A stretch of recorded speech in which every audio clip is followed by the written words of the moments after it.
Bagian besar GMO udah direkayasa genetik gitu kan. Kalau rekayasa genetik nggak bagus, bahaya.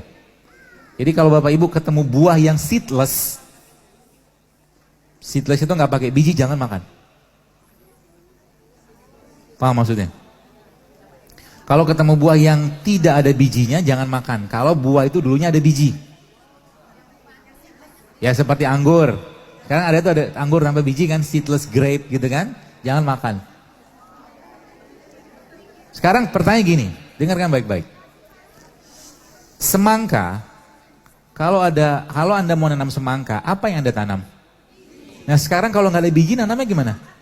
Lab. Paham?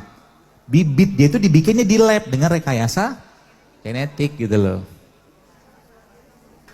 Rekayasa genetik Bapak sekalian, mau tidak mau, suka tidak suka, pasti akan berpengaruh ke gennya yang makan. Paham ya? Maka satu kurma yang Anda makan itu akan berpengaruh ke gen sampai tahunan ke depan.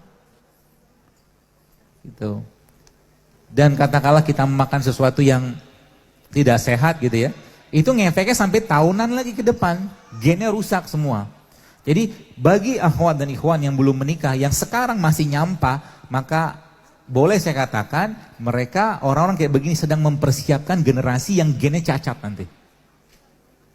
Begitu emang ceritanya. Kalau kita membahasnya dari sisi namanya epigenetik. Dan karakter suatu memang karakter gen kita memang banyak kaitan dengan apa yang dimakan oleh ibu bapaknya. Saya kemarin adalah dapat satu hasil lab dari seorang teman dokter juga. Anak umur 7 tahun Pak Bu kena psoriasis. Psoriasis itu penyakit autoimun. Dari mana dapatnya coba? Kalau bukan dari gen bapak ibunya. Kalau nggak ada, pertanyaan kenapa bapak ibu bisa mewariskan gen kayak begitu? Karena bapak ibunya saben hari nyampah. Nyampah. Jadi sekarang itu kalau sekarang mungkin Indonesia darurat narkoba, darurat apa, Indonesia itu darurat makanan juga sekarang. Dan akhirnya apa yang terjadi? Lihat, dalam 5-10 tahun ke depan saya pernah, dalam zaman saya masih main Twitter, saya pernah bilang, Indonesia nih akan booming autoimun dengan pola makan kayak begini. Ternyata terbukti. Sekarang lupus di mana-mana. Ya, rematik di mana-mana. Banyak sekali gara-gara apa? Anda bangun tidur yang dimakan tepung. Bangun tidur yang dimakan gula. Bangun tidur yang dimakan minyak. Gak ada lagi yang sehat yang dimakan tiap hari. Coba list dari makan pagi, siang, malam. Ada buah, mungkin nggak ada buah. Sayur nggak ada, air nggak ada. Ini makan semua kayak begitu, nggak ada perubahan. Ya sudah, berarti kita mempersiapkan gen kerupuk yang boro-boro cerita jihad, bangun malamnya susah minta ampun. Oh iya, benar Pak. Kenapa saya bilang kerupuk? Ya kerupuk. Yang dimakan kerupuk, nggak ada gizinya. Makanya sekarang di mana mas nanti anak-anak taunya apa? Mie instan, taunya sosis, taunya nggak kenal lagi dengan makanan sehat. Anak-anak nggak dikenalkan dengan buah. Kenapa? Mak bapaknya juga begitu di rumah.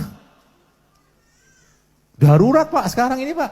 Boro-boro kita bisa cerita perjuangan Islam. Ngurusin makanan aja kita nggak mau sedikit usaha. Gitu loh. Jadi kuntum khairu ummah itu ya lewat puasa jarang, buah jarang, sayur jarang, air jarang. Ya sudah tiap hari begitu-gitu terus. Apa yang terjadi? Ketika ada seorang wanita membawa anjingnya ke masjid, diam semua, gak ada yang bergerak. Harusnya kita menangis loh.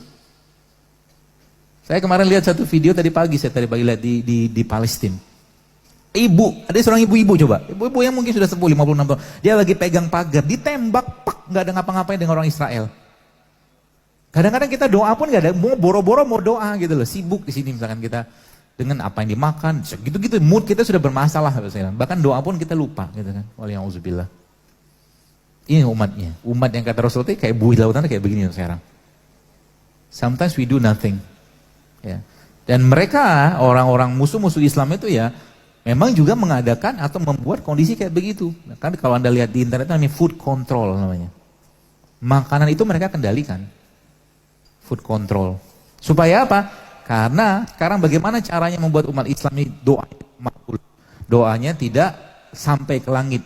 Bikin makanan mereka tidak halal. Kan gitu. Kedua, buat mereka terperdaya dengan makanan. Jadi fitnah kan?